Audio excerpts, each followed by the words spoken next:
Oh my God, Lisa, are you getting this on camera? That this tornado just came and erased the Hollywood sign. The Hollywood sign is gone. When we say the word science in this movie, know that there's an asterisk next to it. He's like, and on this side, there's a twister coming, and then over here, oh, there's another one. The Brian guy says something like, hey guys, there's a whole section over here on tax law that can be burned. I think we're in the eye of it. We gotta get back right now. Hey, welcome back to Think Outside the Box Office, guys, the show where we review movies that can be enjoyed from the comfort of your couch. And this week, we got a good one this week, I think. We got a fun one, I think. It's the cold month of January, and we're about to get even colder with this movie. We're in the 2004 natural disaster flick, The Day After Tomorrow. Directed by kind of the master of these natural disaster flicks, Roland Emmerich. You know him from Independence Day, 2012. He did this. Godzilla. He did Godzilla. He did Moonfall. This guy I guess, loves natural disasters and seeing shit blow up. I can't knock him for that. This stars Dennis Quaid. We got Jake Gyllenhaal, Emmy Rossum, kind of to name a few, and a bunch of kind of smaller side characters you kind of see popping up in a bunch of different stuff. I thought the cast was really cool. Yeah, I'll start off with this one. I enjoy this movie. This is not a great movie. This is a good movie. It's fun. It's a lot of style, substance. It really tries. But I'll say out the gate, the science in this is just, I don't know It's that not good. checks, Right. Nick, I'll toss it to you first, man. What do you think of this movie? It's a good flick. It's certainly not great. The writing is not awesome. I really don't love a lot of it, and I'll nitpick some lines if I can remember them as we move through this. But it's obviously it carries itself on the special effects, which apparently took like a year of like 1,000 artists or something to do, which seems kind of fucking crazy. But it's all right. It's a good flick. I remember enjoying it more 20 years ago than I do now. But it's not his best film, right? I think that's probably Independence Day. Independence Day for sure. Definitely. But it's all right. Tyler? I think I'm going to echo pretty much everything you just said. Like, the special effects are cool. The movie's a fun watch. The writing kind of sucks. Good cast, but kind of wasted. I'm a big Gyllenhaal fan. And I just think he didn't really do anything that exciting in this. Not his fault. It's a script. It's cool to see Emmy Rossum before she was in like Shameless and stuff. But, yeah, for sure. it's a fun popcorn flick. But other than that, it kind of left you wanting for something to care about, Like, anytime there was like weather effects on the screen, it's like, all right, this is sick. And then it got back to the characters and it's like, yeah, I don't care about you guys at all. More tornadoes, more tidal waves. I want more weather. For sure. Yeah. That's a good point. I'll be curious to see what your sentiments about like the writing. Nick, when you say the writing, are you talking about like dialogue, or are you just talking like kind of the flow of the movie here? My 17-year-old kid knows more science than he does. Dude, there's a couple of lines said by some people that I'm like, that was the best you could come up with. I don't have them right now. Hopefully when we start breaking it down, sure, some of that will come back to me. But I watched this 2 nights ago, and then I rewatched it today just to kind of have it fresh, and it's not. So hopefully you guys can help me dig that out. But yeah. Are you guys South Park fans at all? Not really, no. I respect the legacy, but I don't watch it. There we go. Yeah, for sure.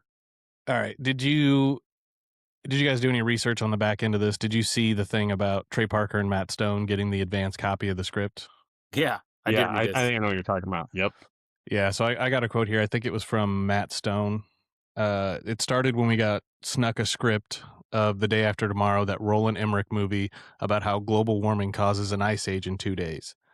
It's the kind of script is going to make hundreds of millions of dollars, which makes it the greatest dumb script ever. We planned to secretly shoot that movie with puppets, word for word, and release it on the same day. We thought it would have been hilarious, but our lawyer convinced us we wouldn't get it released.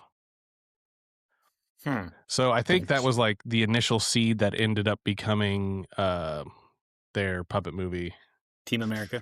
Team America Oh, World yeah. Police, which I did like. I do tend to like South Park more than their movies, but I enjoy the movies enough. They did end up releasing an episode of South Park called 2 Days Before the Day After Tomorrow, which I did watch this week, and I enjoyed the South Park episode, I think, more than the movie. Okay. Yeah, I mean, Yeah. if if South Park hasn't, someone once told me if South Park hasn't spoofed it, it's probably not important or like worthy of it. You know what I mean? So if Yeah. so, South Park did spoof it. You know, goes to show. I mean, this movie did make $550 million. Yeah, it made a lot of Damn. money. You know, Definitely a success. yeah, for 2004, that's, I mean, a lot. You know, at that time, there wasn't movies continuously breaking the $1 billion threshold like there is now. There was what, maybe one, two, you know, due to inflation and different stuff. Maybe a couple, but 550 million is a good fucking haul It's a for a good movie haul. that Yeah, for sure. I think the budget on this was like 120 million or something like that. I mean, Yeah, that's, shit. you know, and I could, Did anybody see this in theaters? Did we see it in theaters? I know I own the DVD. I don't think I saw it in theaters. I heard it made 110 million like right off the bat with DVD sales, Right. See, which is pretty nuts. I don't think I saw this in theaters. We would have been like 14 when this came out. I don't see I mom was and dad 12. taking us to see this in theaters. Really? Okay. I mean, I'm not going to swear to it. I just don't remember it. So, I mean, you know, I don't know. I definitely remember having the DVD because I remember that art with the Statue of Liberty and stuff. Yeah. Yep. Same. Yeah. The poster, the thumbnail or Mhm. whatever. And even watching it now, I was like, oh yeah, I remember all this. I remember all these beats. I remember, oh, there's the wolves. You know, it all came back as I was watching it. How did you guys watch this one? Because this isn't streaming on like your normal stuff. I actually rented this from the library. How did you guys check this out? I just rented it on Amazon. Oh, okay. I rented it on Apple. I had the DVD of it forever, and I went looking for it, couldn't find it. And I'm talking to Derek today. I was like, "Yeah, man, I was gonna watch the DVD, but I couldn't find it." And he's like, "Oh yeah, it's because you gave it to me." so I ended up just renting it on Apple, which was fine. Right on. I looked earlier, like maybe last week or something, and I was like, oh cool, it's on Amazon. Oh, and it's on sale. You can buy it for like $5. So why would I rent it? I'll just buy it. And then when I went to rent it, it was back to like $15 to buy it. It's like, I guess I'm renting it. I don't want that. I guess that says a lot. I've been buying some of the movies that we've been watching, but this one I was like, I think I'll just do a rent. Right. For sure. Yeah. I don't know that I need this in my library. Yep. Yeah, for sure. So before we dive into the plot, listeners, if you do want to enjoy this from the comfort of your couch, you might have to work a little bit for it. But I think it's worth a fun watch at home, you know, over the weekend or something. There's not a lot of like blood or like super violent stuff. Like not like maybe it's like crazy young kids, but if you got kids in the room, not a problem. Like you could put this on, they might enjoy some of what's happening. My kids were kind of in and out, and they were like, "Oh wow." But if you like what we're doing, make sure you like, subscribe, find us on YouTube, Spotify, Amazon Music. We're on TikTok now, or check out our Instagram. We're out there. Check us out. So Yeah, Tyler, if you No, like go on. disaster movies, I think this is one that you definitely want to check out. This is probably towards the top tier. Would you guys agree with that?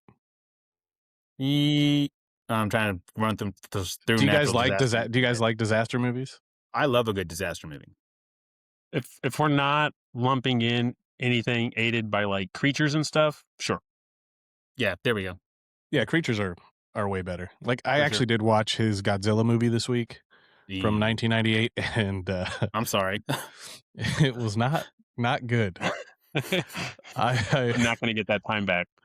I didn't. He was like Godzilla was like a dinosaur in this one. It was like skinny Godzilla, and somehow he was like big enough to tear up the whole town, but small enough to hide in the tunnels. And like, Doesn't he? it seemed like they got the scale wrong, and like Matthew Broderick just wasn't that enticing. I don't know, just not good. Not a good movie. Doesn't He missed- Godzilla he in that missed the movie like mark. lay eggs or like have baby Godzillas or there's eggs or something? Is that Yeah, what was happening? like- Yeah, and I didn't. Asexual or something, right? That was all right. You know, that seems more like a sequel plot. You know. I think he took the Godzilla job because I think he was promised control, which is why it ended up the way it ended up. But I think it was also supposed to be like basically a franchise, like a multi-picture deal. Hence the eggs at the end. And I Yeah. think even one of the raptors like pops out and like hit, Right. Raptors shows up or whatever, Yeah. alluding to sequels. But and then everyone was just like, so this movie sucks. Yeah. And he was like, oh fuck it. So he rerouted or whatever. I don't know if he did anything, but that would have been 99. This is 2004. I don't know if he yeah. did anything between. I he went think he back would to have natural. followed.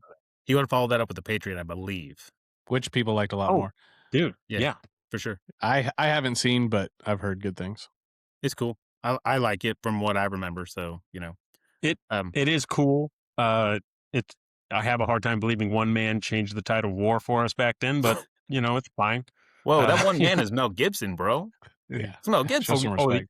Yeah, the anti-Semitic Mel Gibson for sure. Yeah, yeah, for sure.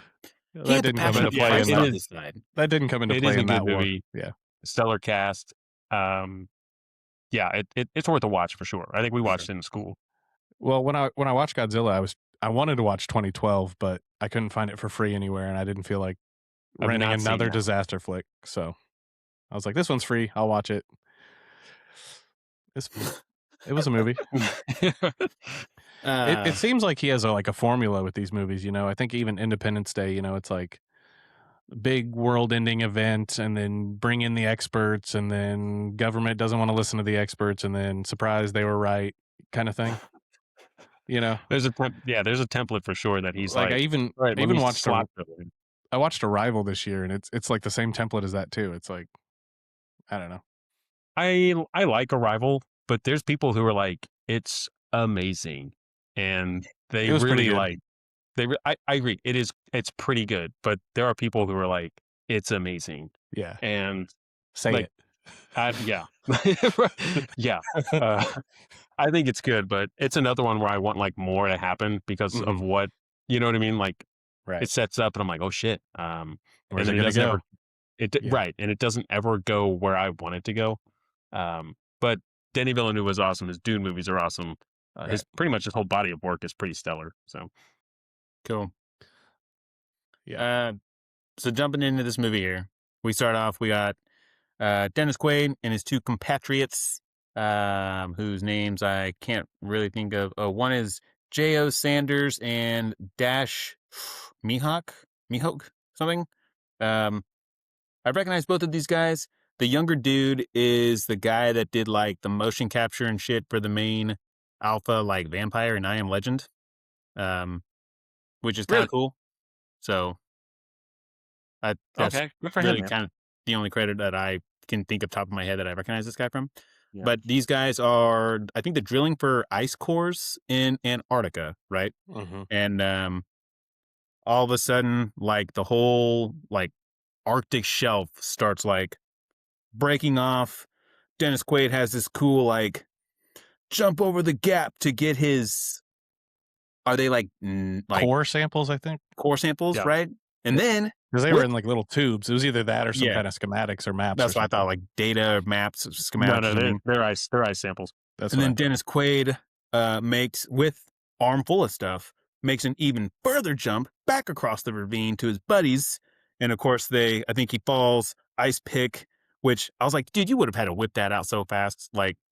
Hanging there, I saw people talking about that online. Like, how was he able to get that out so fast? And someone rewound it and watched it. He did have it on his belt, I guess, beforehand. He's holding the ice pick with one gloved hand. There's not even a strap on that thing. He's got a glove on, one handing it, and just like, oh fuck, look at that drop. And then his buddy's like, pull him up, bro. He's got super strength. That's some good upper body strength. Yeah, for real. Being a paleoclimatologist or whatever the fuck he is, right. And we're to assume the other two dudes are also that as well. I think it's handling that drill that builds that strength. Right. Yeah, no shit. So after his near-death experience, and they're all like, whoa, do we go right into a meeting? Or do we go in New Delhi? Yep. Yeah, the UN Global Warming Conference in New Delhi. Right. Yep. Where it's snowing. It is which snowing. People are surprised about. He is given his speech about what he thinks is happening, and he immediately goes to the currents, right? Like the Atlantic current or north whatever current in the water. Core samples basically paint the picture, tell the story of like 10,000 years ago we had an ice age, and if we don't fucking watch it, we're gonna have another one. and then he kind of starts sparring with the vice president, Right. who is very like ignorant of his whole like nope, it's gonna cost too much money. We're not gonna do any of that shit. And he's like, well, Yeah, the why price of didn't- why not doing didn't- thing will be a lot Why don't higher. you focus on the science and we'll focus on the budget or whatever? Yeah. He's kind of he's a doucher for sure. But we also meet Ian Holm. Terry raps him. Yep. Bilbo shows up, gets a good laugh out of the whole thing, and decides that likes what he had to say. And being a weather guy and himself, he's going to they go to have a spot of tea off screen. Real quick, at the meeting that we are just talking about, I will say, Nick, I think this is maybe there's a line which I think everyone who like is like kind of just like ill-informed about this topic. One guy's like, well, if this is about global warming, like why are we talking about an ice age? Or like, you know what I mean? Yeah. And Dennis Quaid's Yep. like, well, fucking let me put some science in your face, bro. And you know, have to set this dude straight. Because that's something that a lot of people like ask. Well, with global warming, you know, why is the Earth getting colder or like whatever? And I don't know. I thought that line was. I was like, yeah, okay. Yeah, well, we've already seen his superhuman feat, so this is where we start getting into the lackluster dialogue. So Right. just downhill from here, bro. Right. Yeah, this movie definitely is like, oh, something exciting, and then okay, more blah, and then exciting, you know, back up and down. For sure. They're, There's just a lot of dialogue in the movie that makes it easy for the audience to kind of like comprehend. Like he'll say some smart sciencey shit, and then like another character will kind of like ask a question, and then he has to kind of like put it in like layman's terms for all of us like non-science nerds. So, you know, we should definitely be like when we say the word science in this movie, know that there's an asterisk next to it because like science, right? Like very, very generally consensus wrong science. So I don't want our listeners thinking like these guys don't know shit. Yeah, didn't they? We're just going off. They asked NASA for like a comment on the science in the movie, and NASA pretty much said it was too goofy and didn't they put out like a notice to all the employees to not have a comment on the movie? Yeah. And then I think they ended up with wild. just like redacting that statement and being like, I guess it's a fun movie, but the science, we're going to play fast and loose with that word here throughout the show. So, Right. you know. Yep. Yeah, that seems to be the general consensus is like, if you can turn your brain off and ignore the bad science and just enjoy the cool effects, like it's a cool movie. Just eat your popcorn. Yeah. Like as a dude, like I'm not a big science guy. Like I thought some of the science jargon and stuff was actually kind of interesting, like currents and like all this other shit. That I was like, okay, this is kind of interesting. I couldn't tell The you glaciers melt, and then the fresh water mixing with the salt water causes a desalinization, which upsets the, you know, it's like, okay, what, fine. Yeah. Sure. Oh, yeah, sure. Yeah. He basically is just like, if these currents stop currenting, we're fucked. Yeah. If these currents don't stay current, we're fucked. Right. We're super fucked. Yeah. Guys, we're fucked. We're fucked. Yeah, so they're in Abu Dhabi for this meeting, and you're right. Him and Ian Holm go get a spot of tea. Is New Delhi in Abu Dhabi? Or a new They're in New Delhi. They're in New Delhi. Yeah. Yeah, not Abu Dhabi. I don't know why I said Abu Dhabi. Yeah, I was like, well, they're not partying, bro. They're out there for science. Right. They're in New Delhi. But they this takes us to Tokyo, where yes, our first spot of cool weather. The hail. So first spot of cool weather, we meet we meet him, whatever. We see a guy who's had a long day at the work, taking sake bombs off the local, like off the local vendor. And he gets a call from his wife, and she's like, "Are you on the way home yet?" And he's like, "I'm just leaving the office." So this guy's life sucks, and it's about to get worse. He's immediately greeted by like, no shit. I mean, softball size fucking hail. Oh, yeah, for sure. Huge hail balls. Like, nobody acts the way that they should, and this whole scene is so goofy. So it's through the windshield, and everyone's like, "What the fuck?" Which is, I think, fairly normal, but that's where it ends. Yeah. It knocks out the policeman stone cold, and I imagine these would probably kill you, right? Oh yeah, Oh, for yeah. sure. And it starts like coming down fucking insane, right? It's like people are hiding, like these two dudes are hiding under their truck. He throws the briefcase over his head, which is smart, and then he stops, which is not smart. Yeah. We got like a lady leaning out over her balcony doing something. She gets clunked and she falls out. Like people are like like, come on, guys. And it's here where like we're introduced to like the first like the tides are shifting or whatever. Right. Right. We also at some point we go to the place where Ian Holm like works, his little like weather Scotland. station, and Scotland. what'd you say? They're in Scotland, right? Oh, they're in Scotland. The two dudes there, one of them's watching like the FIFA match going on, and then like the dude doing work is like, hey, this buoy here's registered a 13-degree drop or whatever, and the guy's like, oh yeah, it's probably rough waters out there, man. We're watching the soccer game or whatever he says, and Yeah. kind of just like blows it off. I think he just talks up like a malfunction or something like that, Right. And Yep. He's like, they probably knocked it out. Yeah. It alludes to the other one of the gentlemen having a newborn. He's like, oh man, not getting much sleep with the baby, and the other guy's like, right. literally don't give a shit. I think that's when Ian Holm comes back from his, I guess, tea with whatever, or flies back, which is another thing. You talked about wanting to know the timeline of things. It's kind of tough. Like, It is tough. some of these places are so far and few between. It has to be several hours and or days, and it doesn't ever give you the like, here's the start and here's the end. And we'll get more into that too with Dennis Quaid's trek across the Northeast there. But yeah, so we get Scotland also starting to experience from a technical side of things, what's going on in the world. Right. Yeah, I feel like this crew of guys were some of the only characters that I really cared about. The only ones that I really enjoyed. Dennis Like, Quaid, his crew? Is that what you're talking about? I'm talking about Ian Holm and the scientist. two buddies or whatever.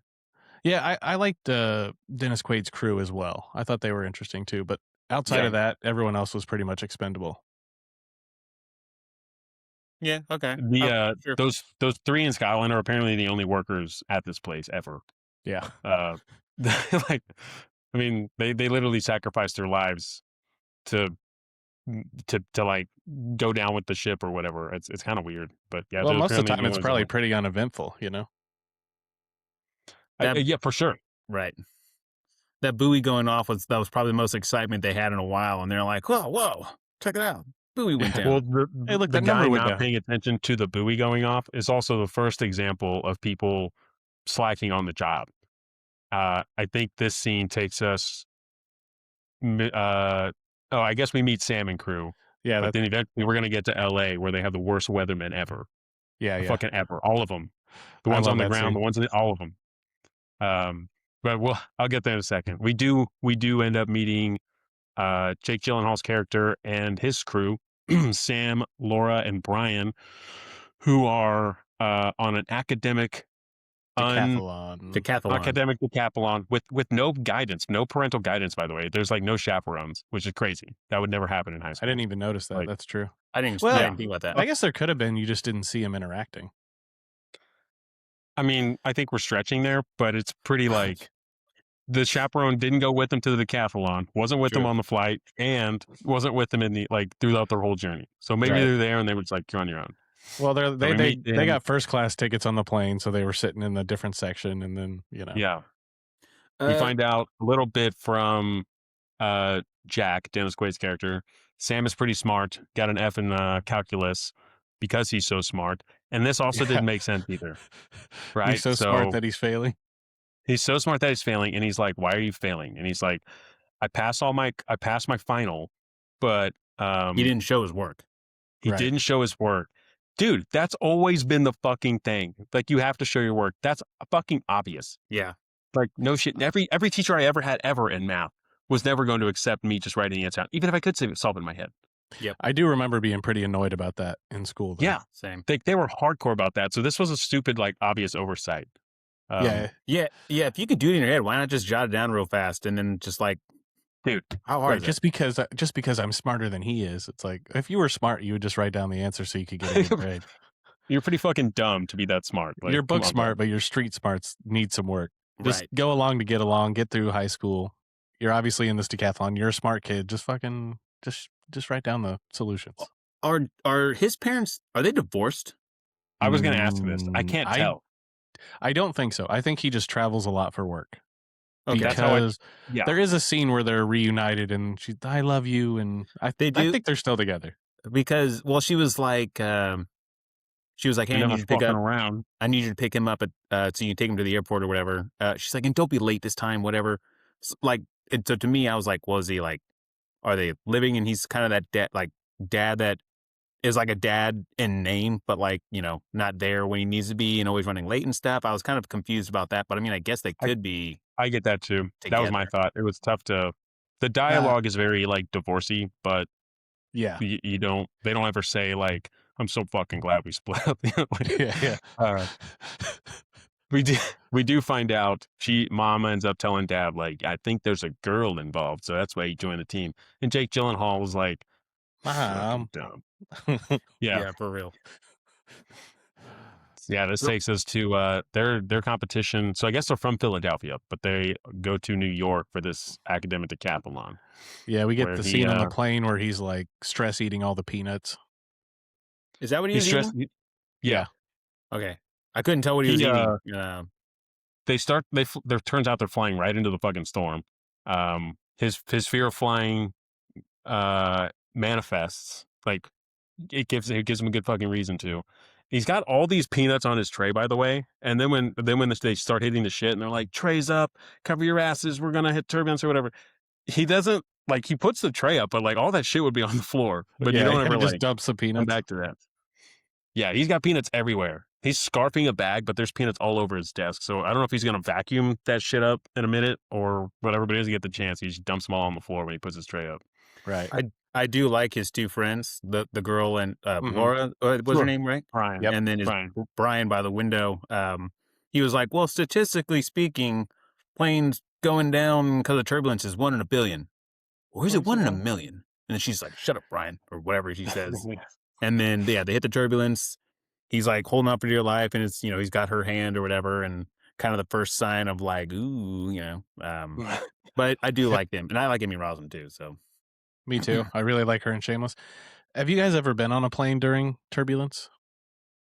No, not with anything that like sticks out or we needed to like, trays up and kiss your ass goodbye. Like the oxygen masks are falling out of every compartment, and the dinner tray, the food cart is fucking flying down the aisle and could kill you. No, nothing like that.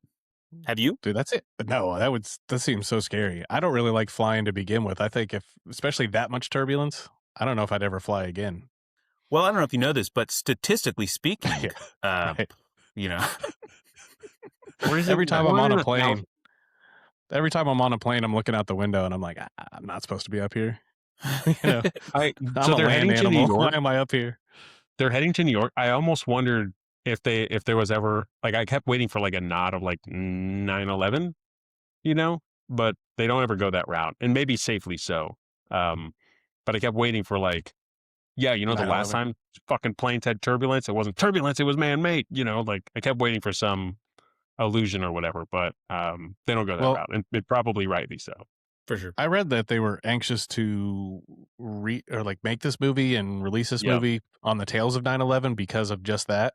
I think they did like a test screening in New York, and they were kind of worried about, the scene with the tidal wave in New York, and I guess everyone cheered or something. So that's how I read too. Yeah. Well, I noticed you really I know New York gets flooded, but you don't see a lot of New York destruction. All the destruction is elsewhere in the world that we see on screen. So I wonder if that was intentional. Like, hey, maybe, let's not show anything in New York really getting, demolished or anything like that. We're going to watch LA fucking get decimated though. So, don't worry here. It's weird that they pull punches like that. Like even, wasn't there like a scene in one of the Spider-Man where he like catches a helicopter between the Twin Towers? The trailer. The very first trailer. Yeah. We saw that in theaters. I remember being like, holy shit, a Spider-Man movie. And then watched the movie and I was like, what, like a year later or whatever. Yeah. Being like, that doesn't happen at all. Yeah. But like, I was too young to put that kind of piece together. But for sure. Yeah, that was in the very first trailer. It was rad. But it's weird that they try to like bury stuff like that. It's like, wouldn't that be like a cool homage to the Twin Towers to have, but I don't know. They're kind of really sensitive about it. Like, I don't even know if movies that get made now that take place in New York during that time. Like, I don't even know if they really show Ooh. that, which, like, I don't know, like, why wouldn't you, you know? Well, I mean, I guess they Right. had Robert Pattinson's Remember Me, which is, I mean, leads, I think one of you told me fucking leads right up to Yeah. that day or that Like, moment or like whatever. So, you know, I don't yeah. know. Like minutes before it happens. But Hmm. Okay. that's at the decathlon. We find out, Jack's getting shit from his boss, being like, "Why'd you piss off the vice president? He's in control of our budget." And he's like, Right. "My 17-year-old kid knows more science than he does." And he's like, "Yeah, well, it's okay if your kid hates you, but not the president." And he's like, "My Yeah. kid doesn't hate me." Yeah. It's on the flip side of the U.S. L.A. shit starts going down, and this is where we get everybody who sucks at their job all working for the same place. Oh, The yeah. one guy's getting frisky with a girl, not even in the right room. But he's getting frisky. The phone starts going off, and he gets a call from somebody at the beach, where it is. He says hailing golf balls, but it's actually like baseball, Huge. More softball softball size. size. Right. Yeah. Right. Yeah, typical non-jock over there. And then he starts reporting twisters, and he just does a series of bad shit where he's like driving down, like he's driving the van looking the whole time at like twin Yeah. tornadoes sucking up the thing, and he's got to like dodge crazy traffic and like debris. And then he meets his timely demise in the same fashion on the road. So, and then his boss also calls his boss. His boss goes out in the middle of it and gets smashed in his Porsche by The a boss. tanker Yeah. on TV. I gotta say this LA scene, not the dude frisking his wife or whatever in the office, Right. but like the destruction of it, like that is some really cool shit to watch. Not is. like not like, oh wow, I like this, but like visually, Mm-hmm. dude, that was pretty wild, man. There's like the 4 tornadoes on screen at once, and the first thing, another staple for this director here, he loves seeing popular landmarks get destroyed, right? Think of Independence Day, demolishing that skyscraper, demolishing the White House. First thing in LA, we see the Hollywood sign. they get just demolished. erased the Hollywood sign. Right. Yeah. That was cool. The Capitol Records building gets annihilated. Yeah. Which I think is what that boss was watching and he goes and gets back in his Porsche and that bus just annihilates him. Because the reporter gets annihilated by that sign, right? Like the big Yeah. traffic sign He's or like, whatever. he's like, and on this side there's a twister coming, and then over here, oh, there's another one. His cameraman like points at it and then just films him getting crushed. Yeah, creamed. Like it is out there. It is out there. Yeah. It's Yeah, like, do for they real. really know that little about tornadoes in California to know you shouldn't stand right in between 2 of them? Well, they're all used to wildfires, so they're like, "What the fuck do we do with the tornado? Oh my earthquake. god!" Yep. Yeah, they were all Earthquake, getting like riots, and stupid wildfires. close to all this shit. Right. Yeah, for Yeah, sure. it's wild. Dude. New York's flooding and everyone's just standing in it. It's like, get the fuck off the road. And the whole world is watching this. I think they've already had the decathlon, right? They've had round Yeah, 1 or they're on a break or something like that. Yeah. Yeah, we Yeah. we skipped one of the cool visuals where they're like stuck in traffic and then all the birds fly overhead. So they're flying. Are they flying Thousands south? of birds. I assuming they're flying south because of the impending cold. I would think Flying so. away. It might take. Going anywhere else, yeah. Yeah. I would. Right. I'm sure, you I'm have sure all they're those. flying south. You have all those nerds in that room, and not one of them made like a comment about it. So like here I am asking like where they're going, like, and I'm assuming they're going south. All those nerds in that room couldn't be like, "Hey, did anyone else know this is the birds flying south? The temperature's dropping, all this crazy shit's going on." Yeah, for a room full of nerds, like Yeah. I'll say smart people. I don't want to dunk on nerds. They're For a room dorks, full of dude. smart people, none of them really like. Are they all just smart, like book wise? None of them know shit about weather, like. I don't know. Like, surely some of Their them would minds have. are preoccupied by the contest. Emmy Rossum's literally like, something I was working like my whole life for, and now I don't even get to fucking do it. Like she's bitching at the end of the movie about. Yeah, they're Would under a miss lot of me out on pressure, this. dude. They're really trying to. They do secure, a victory or partial victory with Jake Gyllenhaal's skills at the tournament, Well, alongside. they tie, right? They both got 5 points. Yeah, And right. Like they looks like they do really well. Okay, There's no yeah, rankings, sorry, and yeah. apparently it's only round 1. It's here we find out Jake Gyllenhaal does have a thing for Emmy Rossum, Brian's just like, man, just like you're getting outplayed here by the competition. And this gentleman, his name is JD, from one of the other competing schools, and he kind of does the like classic frat boy where she's like, wow, you have a really nice school here, and he's like, can I give you the tour? Let me show you around. Let me show you around. Yeah. And Jake Gyllenhaal's kind of like left in the dust. He even has to like hold the drink. She's like, here, hold this. And he's like, sure. Yeah. Sure. And Well, she's and just even- like, good. when JD and Emmy Rossum walk off, I think Brian is like, man, you got some competition. He's like, he's probably rich too. And he's like, shut up. Shut up, Brian. Yeah. They do get in once. So they end up going back to the dude's place, right? Like they cancel the rest of the day, or like end up going back to what happens there? All the flights are canceled. That's In right. the same clip, they see the tornadoes. They find out all the flights are canceled. I think he gets a call from his dad where he's like, "Hey man, like where are you at? And like how are things going? You need to get to Philly or whatever." And he's like, "Oh, Dad, turns out we're kind of delayed." I think he's ribbing him at this point. Like he's kind of fucking with them to continue the hangout or whatever. And he's like, "Yeah, we'll figure it out." And he's like, "Okay." And that's right. when JD offers up his like dad's Come stay at penthouse. my place. He stays around the weekends because his dad's with the new girlfriend and Stepmom. Some kind of She's stepmom. vacation. Yeah, Yeah, they're stepmom. skiing in Europe. that's So right. we can assume that they probably die. You know, and there's he talks about his little brother who is in Pennsylvania or something like that. Yeah, Philly. But like, by the end of the movie, we don't know what happened to little brother. Like, I was kind of like, are we not gonna, Like, we don't ever bring up his little brother or Emmy Rossum or Brian's parents.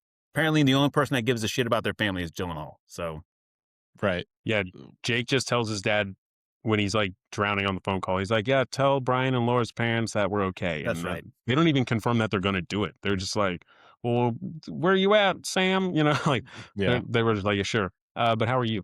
But yeah, so the decathlon gets put on hold. There's like a big like weather meeting, right? With like at some point, we meet the NASA scientist chick. Yep. Who joins, who kind of partners up with Dennis Quaid and them. He's like a hurricane specialist or something. Yeah, something like that. And then with her, Dennis Quaid, and Ian Holmes' crew kind of all doing research, because now Ian Holmes' crew, I think at this point, there's a few buoys down.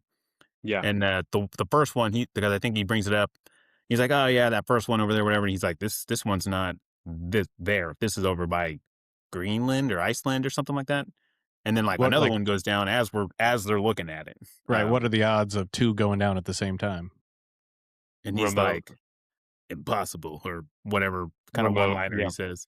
What'd you say? He says remote. He's like remote. Oh, there And we then the go. third Yeah, one yeah. goes down, and he's like, "Make it 3." That's right. I think has the guy, Dennis Quaid's boss, that was like, why'd you gotta piss off the vice president? I think at this point they're trying to talk to him about getting control over something It says the mainframe. He's Yeah, it like, must "Give me be- access to the mainframe," and he's like, "Ugh, yeah, 48 hours." But I don't know. It doesn't ever talk about like what that is. what they're doing on the mainframe or whatever. But Ian Holmes' Well, is crew, this I think after- that's Yeah, Ian Holmes' crew asks for him The to forecast make model. a forecast model from his whatever model that he had before. Because their equipment couldn't handle it or something like that, right? Is He's that like, right? "You got the only computer in the world that can do it," which is another thing that I was like, "Oh, the laptop that he has is the only thing that can do it, huh?" Well, also it's like he's saying that this is going to happen like 10,000 years from now, and then now all of a sudden it's happening right away. So it's like his predictions were obviously way off, but somehow he's also the only person who could predict what's going to happen in the next This couple whole days. movie is a movie about being wrong, by the way. Right. They are continuously Dude. wrong about everything. T- Even it his makes it- model. Could be It was thousands of 10,000 years. Yeah. And Then then it was like she's- 6 to 8 months, and she's like, "No, it's not months. That's weeks, It's that's weeks. And then it turns out to be just like days. hours." Like, it is 6 a to 8 movie hours. about being wrong. Yeah. Well, by the time they're saying that, dude, shit is already popping off. Like, it's not it's not even weeks or days. It's fucking right now. It's already happening. Like, come on, It's scientists, like get with it. it's like in Mean Girls when she's like, "There's a 50% chance that it's already raining." You know, it's like the shit's already happening. That's so fetch, bro.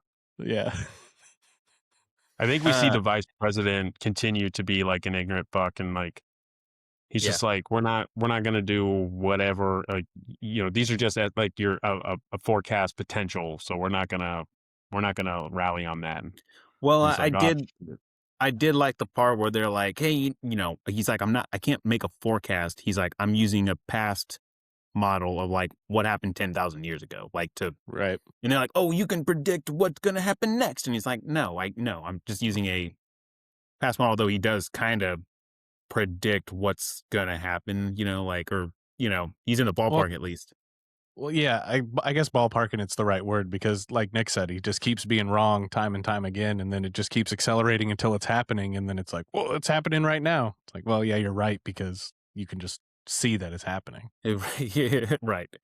The only thing he gets right is like, don't fucking be in the eye of the storm, otherwise you will freeze to death. And that's pretty much it. Like, everything else is just kind of like guesses and like, you know, happenstance.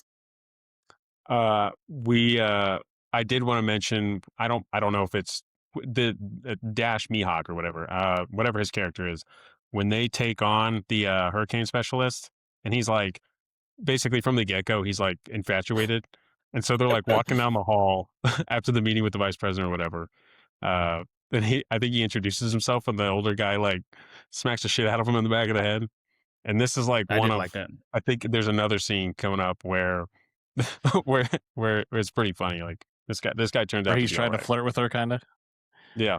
Yeah, I thought those parts were funny, and then when I laughed at that, I kind of realized like that's like the only comedy in the whole movie. Like this is such a It's just this serious movie for one being guy. so outlandish. Yeah, there's not a lot of laughs to be found. I did like the three of them, like their what's the one I'm looking for here? Their camaraderie, Chemistry. or so to speak. You know, their you know what I mean? Because Yeah. I Chemistry. did audibly laugh out loud when he like smacked him in the back of the head. I audibly laughed out loud.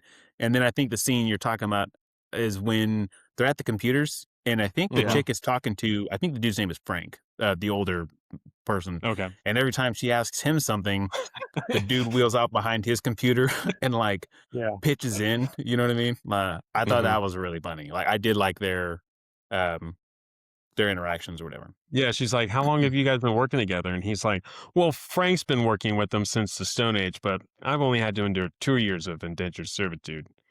And Frank's just looking at That him was like, good. what the fuck, dude? Like, yeah, the continuous mac on that chick that I think ends with that scene is super, super funny. I don't know if they Yeah, don't, 'cause I don't think they show them reuniting or anything like that. no, the next time we see them is she's out at the vehicle.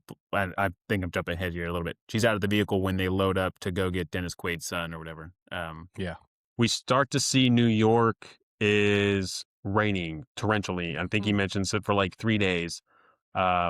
They quickly find out it is, I guess it's just not contained to LA. So they leave the top floor of the rich JD's parents' house. And he seems to be a chill dude, actually. Like, you think at first Right. you're going to, like, this guy's going to suck.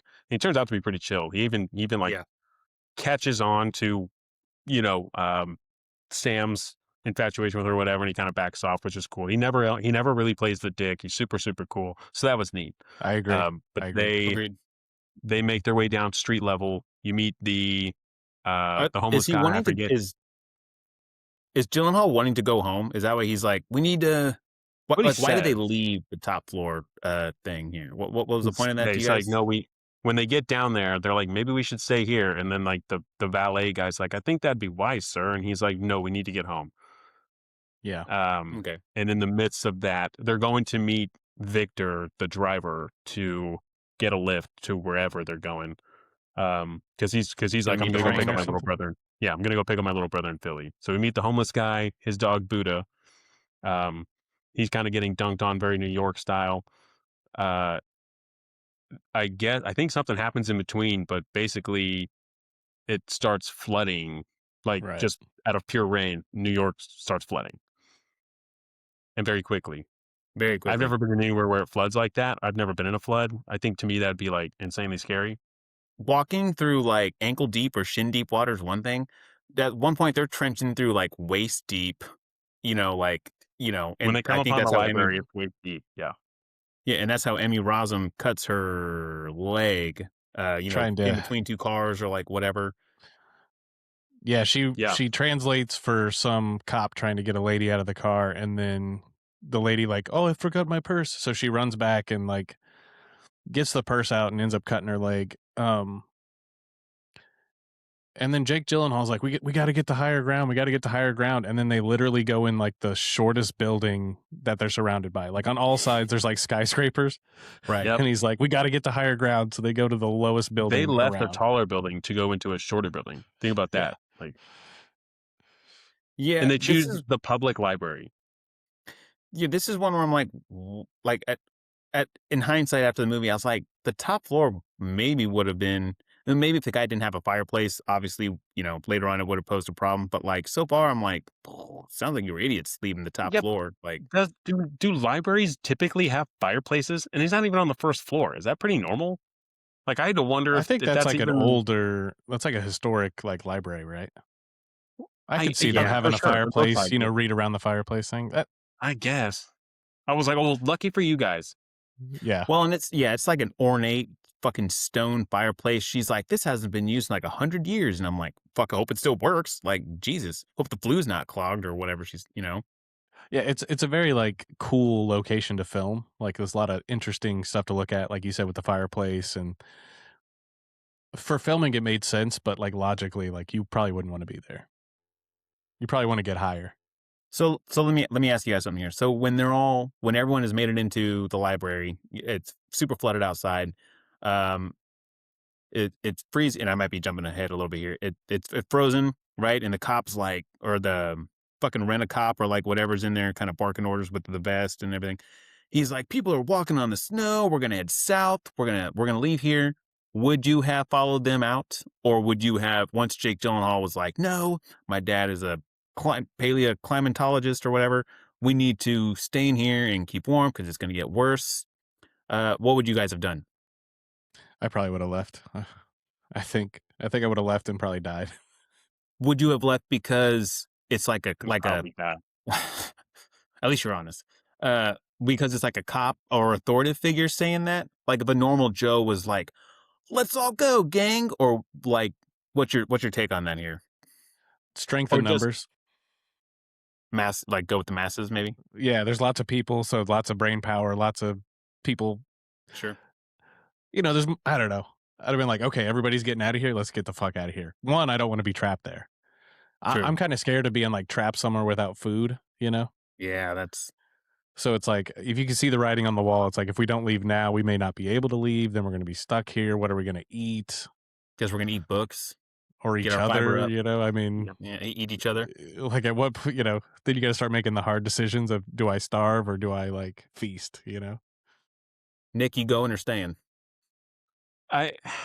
There's logic to both of that. It would, For sure. I guess if the cop's not like kicking anybody out, it'd be like, you know what I mean? Like there'd certainly be a part to be like, I don't know, man. Like the one guy who seems to know anything about what's going on says we should stay. True. I guess if I'm in a group that votes to stay, I'm probably doing that. I could see the appeal of wanting to escape ASAP. I also would have the thought of like, if that's frozen enough now, and it would have to be really cold to freeze 2-story floodwaters. Oh, You know what I yeah. mean? Like if it's cold enough to Mhm. do that, like should we be going out? There is at least shelter here, if nothing else. Regardless of the food debate and all that stuff. But yeah, I don't know, man. That's tough. I guess it comes Circumstantial, down to, are you more scared of freezing to death or starving to death? Yeah, that's tough. What about you, Chris? I could lose a few pounds, so probably freezing. I see what both of you were saying, and yeah, that is tough. Because definitely, like once the masses start doing something, like psychologically, you just start, your brain is like, well, maybe they're onto something. But also, yeah, like the one dude who seems to know shit, and if his dad's like a fucking paleo climatologist or whatever, like that's hard to argue. All those dorks in that room didn't know shit, or like couldn't think long term, or like be smart about the situation. I don't know. That would have been tough. Yeah, I guess I'd say what Nick said. Like if I'm with my group and they all vote to go, I guess I'd be like, fuck, I guess I'm gonna go. But I would not want to be out in that cold. I don't like the cold here in Missouri. So Same. Yeah. No, I'm a wuss. So I would end up staying with my group, but I could see going being the right answer. for sure. Yeah. Well, for even sure. like Dennis Quaid says, anybody caught outside is going to freeze to death, and then like immediately himself plunges into the cold. So it's like, do you even believe what you're saying? yeah, he's the only dude that doesn't freeze to death in this whole thing It's like, because do as I say, but not as I do. Yeah. Right. Yeah. do It's as a good I point. do, but not as they say. But yeah. There's also like the subplot going on where his mom is a doctor or nurse, and she's the only doctor caring for this a patient who's bedridden, this young child. Too Who fragile to also, move. there's another kid in that room, by the way. There's like when she goes to talk to him the first time, there's like a little girl on the There is a bed kid in behind the him. room. You're right. But somehow that little girl like gets out, and maybe she wasn't bedridden, and so that's the answer. But she somehow gets out, and then they end up being the only two left at this hospital. And the other nurse is just like, I called the like county ambulance people and left a message, so like I really hope that they show up.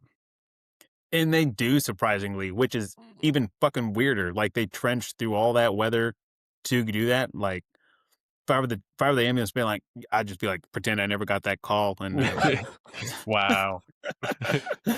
True It's only colors one come out. kid. yeah, Yeah. President said, Probably not going to make it very long anyway. Oh, okay, Tyler. Whoa. Hey, I'm following. Whoa. I'm following your thread. He is hooked up to like some machines, or at least a little bit, but like the power goes out, so it's really like, how much time do you have? But you also don't really know his reliance on the machines. Could just be like heartbeat stuff, like. Well, She said he can't move without an ambulance. She was like, So I'm assuming that's one of the reasons. I'm assuming that's one of the reasons is the equipment. Right. Yeah. But I kind of left whatever. all of this out of my notes because I thought this whole subplot didn't need to be in the movie at all. It didn't. It seemed like they were just like giving the wife something to do. No, I was just going to say, to me, it's the most emotional plot of the movie.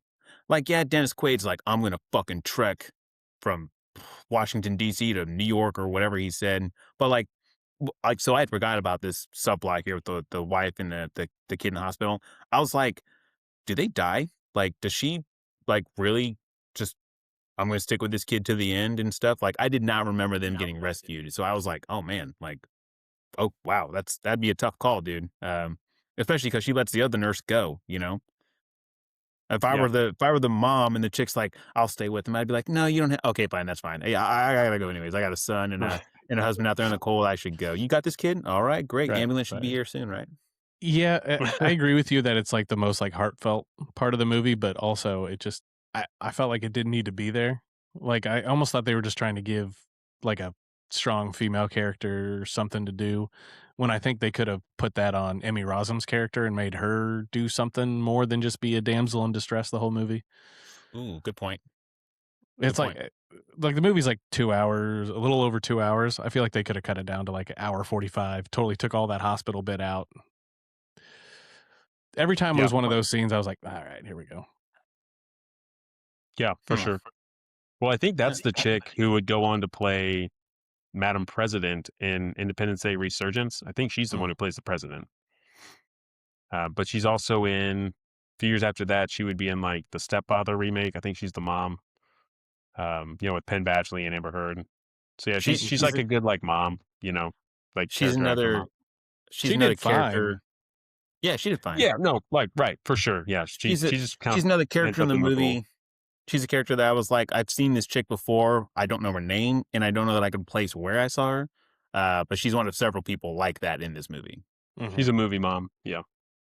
The black guy that Ian Holm is with at his station, he's another one of them. He does a lot of TV shit. The dude who plays Dennis Quaid's boss. He's like, "Why'd you piss off the vice president?" I think he was on a TV show for a long time. I can't tell you what that was either, or his name. There's a lot of characters in this, like the mom that just, hey, familiar face. Okay. A lot of that guys. Yes, exactly. No, that guy. That guy. So Dennis Quaid, go on. he decides he's going to make the trek. Sam's in distress, makes the phone call from like underwater. Is this after he had the meeting with the president though, right? Like when he's like, we need to evacuate fucking the whole bottom half of the United States. You're right. Yeah. They have, yeah. So he make the plan he's like, we have to evacuate everybody south of this line. He basically cuts the U.S. in half. He's like, fuck the North Hemisphere guys, they're all dead. So he's like, they're super fucked. Boy, a lot of faith. Like, especially in today's climate, Mexico wouldn't even have us. We built a wall. Like, they would be like, nope, you built that shit. You're staying over there. We'd be so fucked. And I don't think that Trump would be like, he would send us anywhere, but he would let us die before urging us to go to Mexico. We would be so fucked. We'll all, the whole country will pile up in Texas. Yeah. Like, we'll make a human wall. You're still not getting in. Yeah. We would, and like, we've got all this snow. We've got the most glorious snow, and you can't have any of it. The U.S. forgives all Latin America debt, which I was like, first off, it sucks that you even had to bargain for this to happen. But I get that that's a pretty good one to get. Like, okay, debt free. But yeah, in today's world, we'd be super fucked. Our president would leave us to die. ICE agents would just be like, fuck it, we're getting out of here. We're not taking anybody, like.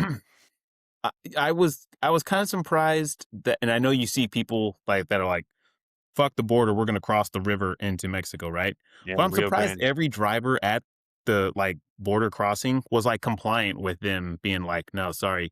You had enough people there. The first person to run through that border, every car would just follow suit, and then you would go. Like, I was kind of like, why are you guys? Well, so they're blocked up, right? They're initially blocked up, and they're like, hordes of people are leaving their cars and they're crossing the Rio Grande. And then later, the border opens up, and she mentions like, traffic's under control as we're letting people in. No, traffic would be deadlocked because there's abandoned cars all over. For real. Like, it didn't make sense. Like, maybe they all left the keys. I mean, in like the real world with like tensions, like how do we know like the Mexico border wouldn't just be gunning down everybody trying to like cross? We said no. Illegal. We would be illegal immigrants, all of us trying to cross into that. They for sure would be like, take them down. Like just because of like where tensions are now. Like it'd be crazy. There is a line about something about reverse illegal immigration or something like that. And I don't remember, maybe a news reporter or something says it, but there's a line about that. Isn't that crazy? Like that would be so wild. And we're in the Midwest, so we're dead. I was trying to see if we were below the line or not. We're like right at the line. Well, out of all the guesses they got wrong, I'm going to assume we're dead anyways, even if we are below the line. Oh, that's like true. There's just no way. Because also the black gentleman in Scotland, he's like, yeah, my wife and kid, they're going to Spain where they'll be safe. They're dead. And then we see at the end of the movie, all of Europe, all the way down through Italy is iced over. So we have to assume that and I know he dies too. So just whatever, like it kind of works out in the worst way. Again. But you know what I mean? Like, that's what I'm saying. Like, it's just a movie of where everybody's wrong all the time because of like unpredictability or whatever. But Spain is iced over. Italy's all of Europe is completely iced over. And if you look at America, it's kind of iced over, and so is like the northern part of Mexico. So even if you got into Mexico, you better just floor the pedal, keep driving. I noticed this whole movie, they don't say shit about Canada. I guess they just assumed they were just super fucked and just dead from the get-go. Like, yeah, dude. They say Northern Hemisphere, but like... That's it. It's super vague. They're like, what about Canada? No, not one person is concerned for Canada. Sorry, guys. They were like... well, they're basically a barren wasteland to start, True, yeah. They might have known how to live. They're probably actually more equipped to handle it than we were. Yeah. They're probably just playing hockey as it's all going down. Yeah. They're the only ones who made it, for sure. For sure. Yeah, that is pretty wild. So what you said, Dennis Quaid decides he's like, I'm going to make the trek to Manhattan or whatever to save my boy. And I love a good movie where a dude is like, I'm gonna go do this probably impossible task, and then like the buddies are like, Rough you Rider. think Yeah. we're We're gonna let with you do you. this by yourself, man? He's like, you two don't navigate worth a shit. He's like, of course you need me, like, Yeah. you know. Yeah. And They then saddle up and they're like, we're going with you. yeah, absolutely, I love that stuff. I think that's really cool. Yeah, I get Jack's motivation to get to his son, but did it really even do anything? Well, what the Did his fuck are you whole gonna do when mission you get even? there? Yeah, What's your that's what plan? I'm saying. So like, you get there and he's alive. Okay, great. Now you're both stranded. You get there and he's dead. Okay, great. Now you're stranded and your son's dead. What's your plan? And think also, his friend, spoiler, we're getting a little ahead of, but your friend dies in the pursuit of making it to your son, who situation you didn't even improve by making it there. If anything, there's one more person to feed, two more I people to feed. I think I think his thought was like the storm is super temporary. Like they only have to make it like right. He uses the term "ride it out." That implies like the storm will end. And I know there'll be an ice age at the end of it, but if you ride out the worst of it, I guess he figures if he can get there, ride it out, then they can trek back. He's like, I'm an expert at walking in the Arctic, and I've done it before. Um, so I guess that's his plan. But it is the walk itself is like an insane amount of miles that we don't get a very good timeline of, because and that even if it were dry, no obstacles at all, it would take days. It would. I mapped it out. At least according to Google Maps, it was like 1 day and 5 hours, something like that, Okay, to walk from Philadelphia to New York City and yeah, so let's in normal throw weather. in the weather, the gear they're carrying. I'm The sure it's not a tragedies straight along the way. for sure. Like this had to be It's an at least insane walk. it's gonna be a 3 day. Plus, you can't At walk least. overnight. Right. You know, you need rest. Yeah, He does the impossible. several times you see them pitch that like thermal tent or whatever. Yeah, It's the best tent, by the way. the timeline of this movie is really complicated. Even with that line, I think Brian says what you said earlier. He's like, it's been raining like this for 3 days. It's like with the last scene we saw you in, it was like the day of the decathlon. Now you've been in this place for like 3 days. Like what? Like what is happening here? Jumping ahead, when Emmy Rossum starts getting like blood poisoning or whatever, Sepsis. she starts coming down sick, and they're like, "What's wrong with her?" Whatever, and like the nerd librarian lady was like, "Yeah, she mentioned," or somebody was like, "Yeah, she mentioned a cut on her leg a few days ago," and so it's still been a couple days. Like True. it's super weird. But at least according to the dialogue, right? Like yeah. maybe they're ballparking like very loosely, but Yeah, and so Yeah. they say after this storm, it's going to be an ice age. Does that not encapsulate the whole world? Like, is an ice age not a worldwide I- event? I wondered that too. I meant to The Google fact it, that but there's anywhere safe implied, like I was like, wait, what? Yeah, I I don't don't know. Because every place they do mention, they're like Europe. Was it Europe, United States, and Asia that they say? Like all that is in the northern hemisphere. So if you're in the southern hemisphere, are you just fine? Like everyone in Brazil and like Chile and like Argentina, they're just like, I don't know what the fuck everyone's complaining about up there. We got sunny skies and the beach is great and we're living it up. But apparently, if you're in America, you're fucked. Like it. I don't that's know. barbecue Yeah. weather. We're fine. Right. And I know he Yeah. says there is there is a line about, I think Dennis Quaid says something sciencey about like the equator takes in sun or something Heats about up the the water, equator. and then the And it currents take the disperses heat it up to through the the. like ocean or Right. currents. Or Yeah. So something. apparently if you're down there low enough, I guess you're okay. Like the bottom of Texas man. is just like, we're living it You're up. still Fuck expected yeah. to show up to work in the southern hemisphere, regardless of what's going on in the northern Yeah. hemisphere. Yeah. Yeah. I Also, didn't get that. imagine like those first few days, right? We're like, hey, the weather's getting weird and I can't make it to work, dude. The companies we work for would be like, when are you gonna make it in? Like, you're calling You're- out, are you gonna make those days up? We really need the coverage. Right. Hey, you've Like, called out our for 3 jobs would not give a days. fuck. Yeah. You've called out for 3 days. You're going to need to bring a doctor's note when you come back. Okay. Yeah. For sure. We need some documentation. Right. Yeah. We're out here working in the flood, so where are you? Are you gonna take points and time off, because these are undocumented absences? So what's your plan? Like, I mean, holy shit. For sure. We never get a death toll either, which like the movie doesn't. It just kind of focuses on like the lighter side of the negatives. There's no like death toll is in the billions, like which is there's like it had to be like wondering. Even at the end, there's like people smiling and it's like we beat it kind of attitude, and it's like Yeah, half the country's dead. I mean, You like, think we don't know. It's like this probably catastrophic event, 7 but billion also if you people. just stay inside long enough, you beat it.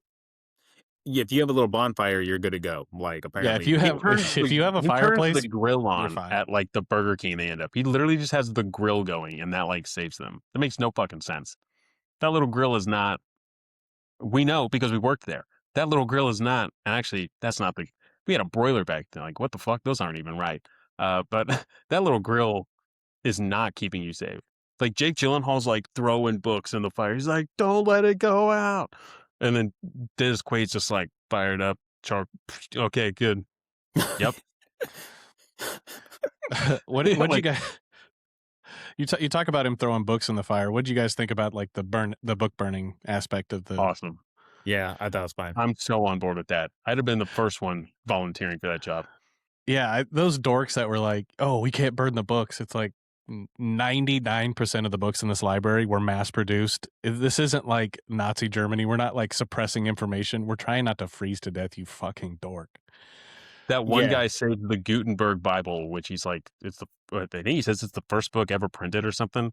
He's like, it was in the rare book section, so he's like holding on to it. I'd be like, nope, Tinder for the fire. Like, Well, here's what you do. It's a simple solution. You just take all the rare books, you put them in a pile, you take everything else and you burn it, and then once everything's depleted, if you're still not rescued, I'm fucking throwing it in. it's going in, and if you don't let go of it, then he is too. Like, Even I think the Brian guy says something like, "Hey guys, there's a whole section over here on tax law that can be burned. So let's start with that." It's a whole library full of books. There's stuff that can go. Well, yeah, that dude. They don't burn any furniture. Like I've been taking maybe some of the like not till the end. Yeah, the wooden like I don't know. Yeah, paper burns pretty fast. You know what I mean? Like you can throw books on there all day, but like paper burns pretty quick. So They should have been busting up tables and stuff for sure. But it's like we can't burn books. This is crazy. It's like, no, they burn pretty easy, man. We could throw them in. yeah, we absolutely throw them in. Yeah, Yeah. we can and we're going to. And if you fight back, if you fight back, the second we run out of food, we're eating you because I'm tired of listening to this. Right. Save You all the and the medical. girl. Yeah. Save the medical texts in case we need it. That ended up coming in handy, but like tax law, Stephen King, like these books have been printed a million times. There's other libraries that people aren't holed up in right now. Mexico, I'm sure they got some books we can translate. I'm burning these books. Another like kind of like shitty clunky dialogue line was I think Tyler kind of just alluded to the chick reading about the condition. She's about sepsis or whatever. She's like, well, books are used more than just burning or good for more than just burning or some shit. And it's like, oh, you just happen to have a fucking medical book right there, huh? That's wild. And she's like, let's go through her symptoms. It's sepsis or like septicemia or whatever the fuck she says. And it's like, oh, how convenient. That's wild. Like, why would Emmy Rossum not bring up her injury? Because there is paramedics, at least one guy, like you see him with a med bag in the initial, they're in like the whatever, the biggest part of the library, whatever, in the beginning, and he's like got a med bag and doing some shit. Why would she not be like, hey, I need to get my leg checked out? Sitting on that was stupid of her. But I also I wondered the same thing. I thought if they just like probably cleaned it and disinfected it early on, it wouldn't have become a big issue. They would have never had to risk going out to the ship. He's like, you look like you have a fever, and it's like dark in that room. I was like, she looks like Emmy Rossum to me. Like, yeah.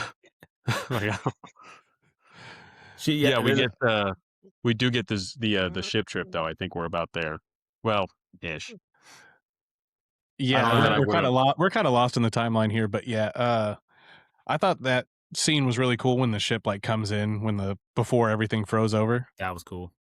Like I don't know would that ship really be able to fit down in New York City. That was street? my thought. My first Wouldn't thought was crash into some other building first. Like I know New York is pretty like gridded out, so maybe it is a straight enough path, but there's also like a lot of narrow streets and stuff. So like the fact that I don't even think it's an American ship either. So I don't know what's going on. Yeah, like kind of weird. Like how did a Russian ship get that far to New York? Like not even to New York. It's fucking in New York. Like, and there's no Well- crew. Like, there's no one on board. Was there even corpses on it? Like, were there even dead bodies? You don't I don't see know. any. Was it like a But- fucking ghost ship then? Like, It could have been docked. It could have been docked, and everyone was like in the city. You know, yeah, I guess. ships come across the ocean, Chris, and then they dock here, and then people get off and do stuff, and then the flood comes up, and then the ship comes in. My problem wasn't with the ship being Russian or where were the bodies on it. It's just like, could it fit down the street? True. Yeah. Yeah, that was you do hear it kind of scraping sides of buildings and different stuff, but I was like, I think them hearing it is what draws it to them, like draws them to it anyways. They're like, what the fuck is that? And then they all go out and see it like ghost shipping its way through to downtown. and then like a small, like a bus is what stops it. Like I think the hull hits, like it might have been one of the bus that we see in the scene where the water's flooding, and that guy's like $200 to get this bus open or whatever. He's like, I'm trying to be rain on. It might have been that bus. I don't even know. Yeah. But like it just hits this bus and like stops. And then yeah, I don't know. Like it was cool. And the wolf bit and stuff was really cool, but I was like, okay. Looking online, it seemed like the wolves were the weak spot in the CGI. That's what everyone called out as like bad CGI. Like, I thought all the weather stuff was really cool, and even watching the wolves, I didn't think it was that bad. Yeah, it I think didn't it's distract me at all. They were obviously not real wolves, but I think it was good enough for the movie. Like, I didn't think it detracted from the movie at all. No, I agree. Yeah, it was You could have fine. let the wolves completely out of the movie. When we talked even when about you- that, yeah, I agree. When you see them earlier, I think it shows the zoo once or twice, and all the animals are like losing their shit. And I think you see the wolf, kind of like the thing, like the wolf is like trying to bite the like chain link fence off. Then the next time you see him, the back of the wolf pen is like blown out or something, and he's like, "The wolves are gone. Where'd they go?" Like, and then they just happen to show up like at this one point, and then we never see them again. Maybe they're just locked on a ship, I guess, because they shut the door or something. You could have taken out the wolves and had the ship part and deal with like the eye of the storm freezing everything as they're trying to get JD and the medicine and stuff. Like the wolves weren't necessary, but like I thought they were. It was fine. It's one of those things where like all the tension outside of the actual weather sucks. The human built tension sucks. The wolf thing wasn't really needed. Doesn't go anywhere. It bites that one dude who like kind of limps, but then like can kind of run, but then like kind of needs dragged across the street. Like, yeah, it was whatever. Yeah, Penicillin they saves the day. right. They get the penicillin. They get back. In the meantime, we have Jack and his crew. Did we pass the part already where they're going on top of the mall? I think we've lost the older guy now, which pissed me off. Yeah. It's like he didn't even need to go. Nobody needed to go. This guy didn't need to die. There was a few things with that bit there. So he cuts the pack off, right? And then they're like, I think Dennis Quaid's like, hey, you got to support his weight. So the dude takes his glove off in the middle of this thing to like put his hands against the frame to hold himself. The cold metal. Yeah, He and I takes was his like, glove off to press against the cold metal with his bare hand. And I think you see his hand getting cut, like you see Starts to blood or bleed. something. Yeah. But like that doesn't play a part later on or anything like that. No. And then like I was like, why'd you take your fucking gloves off? What the like? Why not bring your ice pick out and like use that as like leverage, and you guys can Well, I don't know what the whatever. ice pick would have grabbed onto. do what? I The think ice there was pick had too much nothing to grab glass. I onto. don't think they could have risked the ice It was all pick. glass and metal. Well, I mean, Dennis Quaid had his ice pick in it, so I didn't know if Oh, well. Then that was I thought wrong maybe too, the I think. snow was like hard enough or compact enough, maybe the ice pick. Either way, him sacrificing himself, which I was really glad it didn't show him fall. Like we didn't get no bird's eye of him cutting it and like, oh shit. That's why like I think that's you why know. they cut the pack so you could see what was going to happen to him. for sure. Yeah.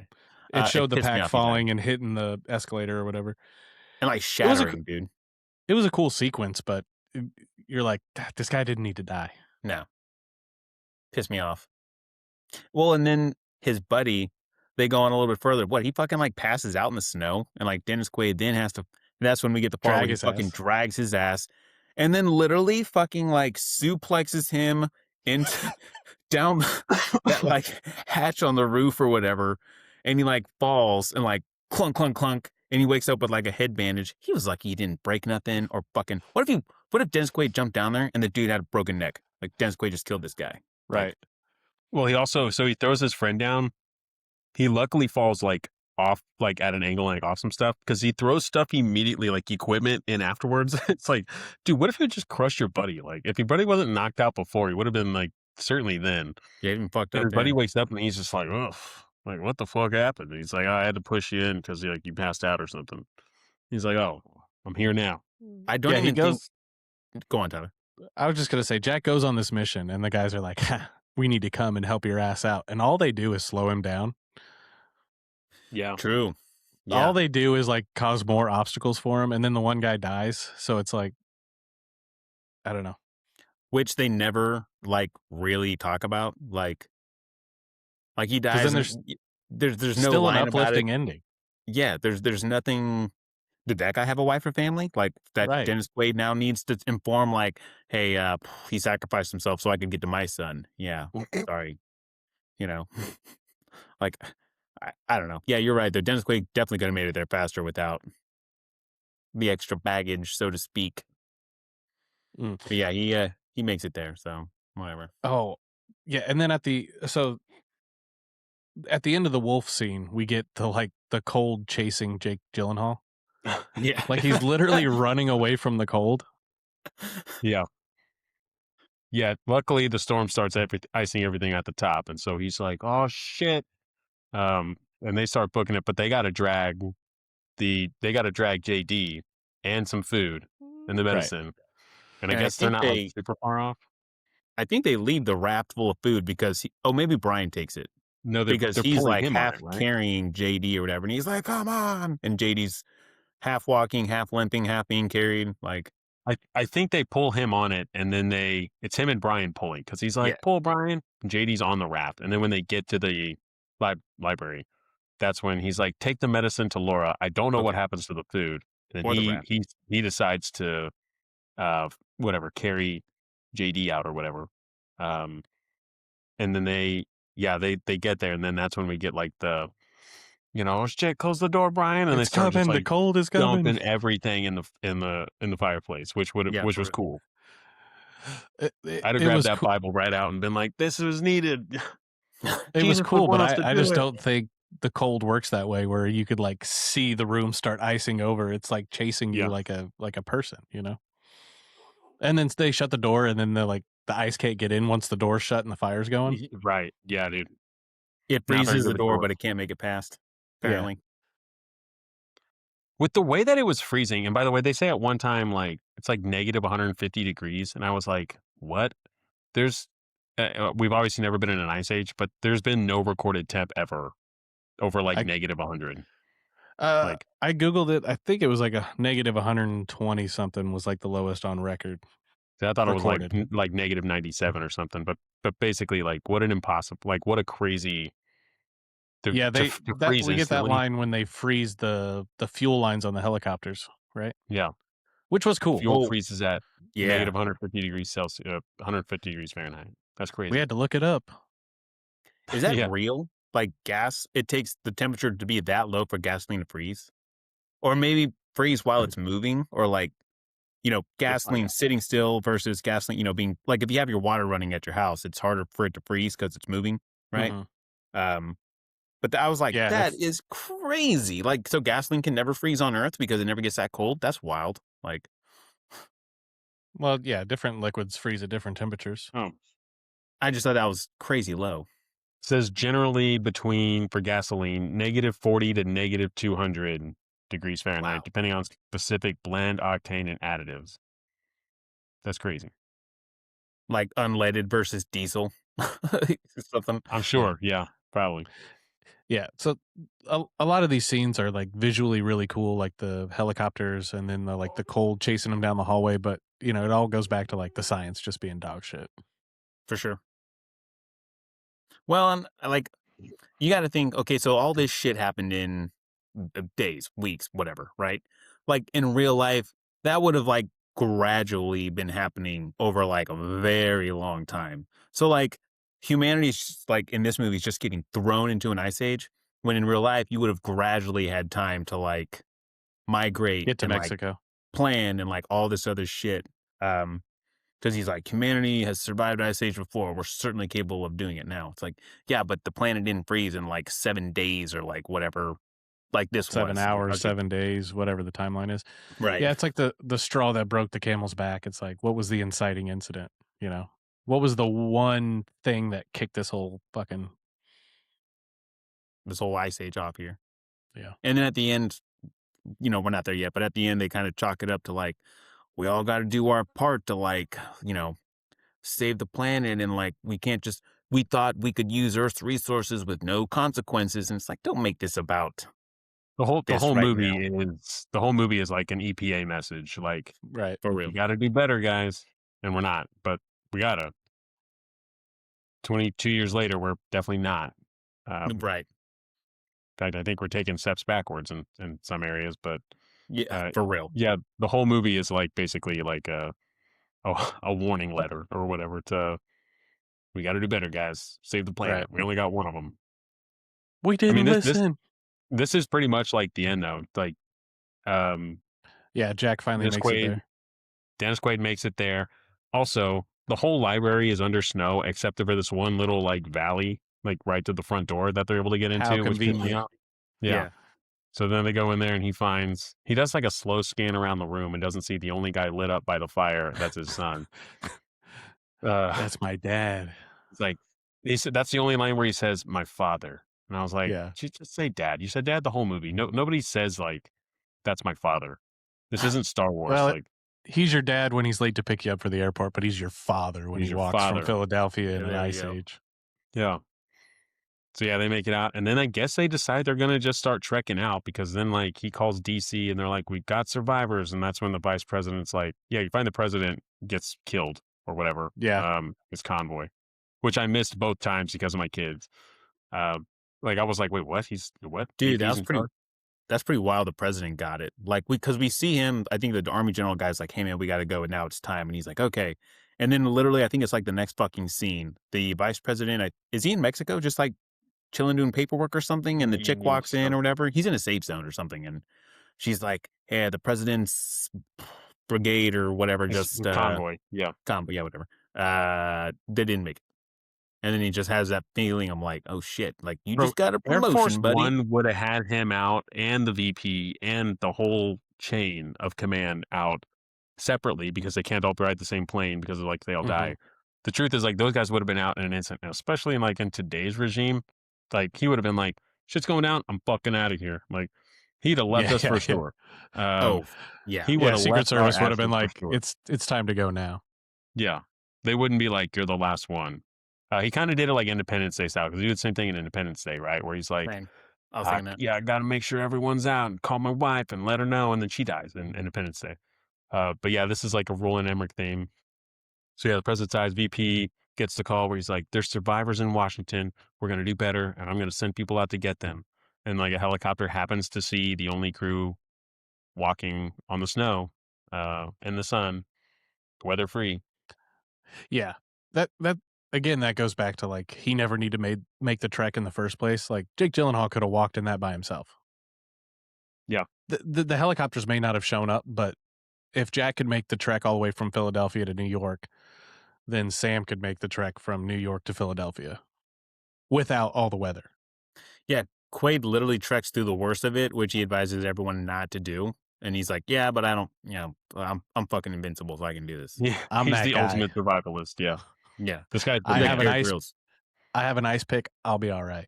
I have an ice pick, thunder grip.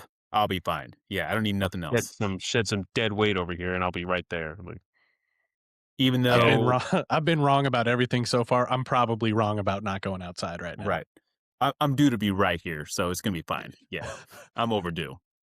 Another thing here, not only is the timeline in this movie kind of wonky, the whole like communication system in this movie is really wonky.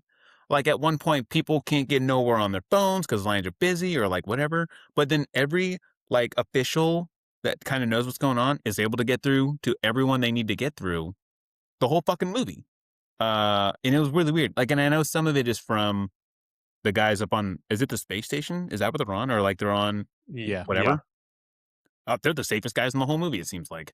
Mhm. They truly are. Like, Yeah, like, they're able to get like info to and from Earth, but yet on Earth, people are having problems like communicating. I think Ian Holm is on the phone with um, Dennis Quaid when their line goes out, and then their power goes out, and then those three guys just end up dying, which I didn't think about until Nick said it actually during earlier in the show here. Um, but I was like, it seems like this communication thing is kind of hit or miss here. I don't really get this. pretty loosey goosey with that. Yeah. They're like, all lines are down except Jack Quaid can talk to his wife, no problem. And Jake Gyllenhaal's like, well, payphones are directly into the line. And I'm like, oh, okay, whatever. I don't know. It's weird. Was Emmy Just more, Rossum able to walk out with them, giving her like one day of penicillin ain't gonna like fix everything? Was she able to walk Yeah, the out, penicillin and the fixed her, guy who dude. got his? Well, yeah, but like she had this fever, and she had everything all like the stuff going on. The one JD got his fucking foot bit. So it's like, hey, did you have to leave some of these guys like in the library? Like, Well, maybe they were in the library for another 5 days. Nobody ever addresses the yeah, timeline. when before Quaid and the younger guy make it to they come across, I think it's when they come out of the restaurant or whatever, and they see those like frozen bodies on the ground. Were those supposed to be people from the library? Like that one dude who was like, we all need to go because it looked like he was wearing like the vest or had like the weirdo hat or something. Or were they just looking at frozen bodies? I mean, just to see that there's frozen bodies. I took it as ambiguous, but I'm sure you could make the claim, or like, yeah, that's probably them, because they said people were walking out by the hundreds on the snow. So if that's truly the guys they found, maybe it's a movie thing, and if they didn't, nobody would notice anyways. You just assume it's just highlighting the struggle that they went through. And there's all those survivors on the rooftop. Like, well, and the president's like, there's a small, the now president, right? Yeah. Learned his lesson. He's like, there's a small group of survivors and we're going to send a rescue for them. And then there's like tons of people on like every rooftop that somehow survived this. You know, did the cold not chase them like it did Gyllenhaal? Did they have a magical stone fireplace and plenty of books to burn as well? Like, Fired up I was the like, there's a grill, lot of kept them warm. survivors here. Charcoal grill kept them warm. Right. Yeah, Yeah. right. There you go. They all had little Bunsen burners and like hot plates to like, Right. keep themselves Space like, heaters. right. Yeah. With no power. Well, Having little like homeless trash can fires going on. old They're probably space burning heaters. bodies. Old space heaters get their power directly from the phone lines, I think. Jack it right into the wall. You're like, there we go. Yeah,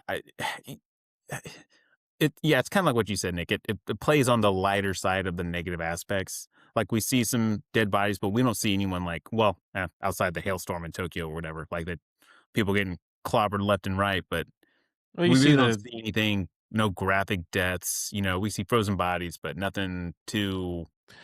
you see like the bulletin or you see the reporter in LA get taken out by the thing, but you don't ever see his body. You don't. I've Like, looked for it. It's crazy. Yeah. The sign just takes him out and then he just disappears. Yeah, because I think it hits him and it flips, but like you don't see. Yeah, you're right. You don't see his body or anything like that. And the cameraman's just like watching it all happen. Like you got it on film. That is forever immortalized on. I don't know if they have an internet now. Even I don't know, but yeah, they had internet then. I wonder if that was like to try to keep it PG-13, maybe keep the mass You appeal. see that? Yeah, for sure. got to get Just more so butts in the seats. you don't see the wolves like, dice anybody up or shred anybody. Like No. Right. Well, even Yeah. when they're chasing Gyllenhaal, I think he slams the door and that wolf like crashes into it. There's just like a little bit of blood or whatever. It's not like you don't see the wolf's head fucking smashed in or anything like that. They play it pretty safe. They really try to focus on just like the natural disaster part of it versus like, hey, look at this massive body count. Even though there is a massive body count. Yeah, it was just weather porn with like a little bit of storyline sprinkled in. Fucking weather porn. For real, I think I would really- have got just as much enjoyment out of like a weather documentary. Yeah, for sure. Watch a documentary on the Ice Age. Or like like, even "Oh." like some tornadoes and like, just extreme weather documentary. True. I kind of remember this being a big deal when it came out. Like, I remember my science teacher, because we were learning like earth science and like different stuff, whatever. I remember my science teacher, and I couldn't tell you who it was like talking about this movie and was talking about the stuff that happens to Earth in this movie, but was like, the science in this is not accurate at all. She's like, it wouldn't happen this fast, whatever. But she was all about the plot of this movie, like the whole global warming and you know, and like I said, Nick turned into like a environmental message at the end. We need to do our part to save our planet, and every country we considered third world, we're so grateful for taking us in, even though U.S. is kind of like hit and miss with that. So, what are your final thoughts on this one, Tyler? Let's see.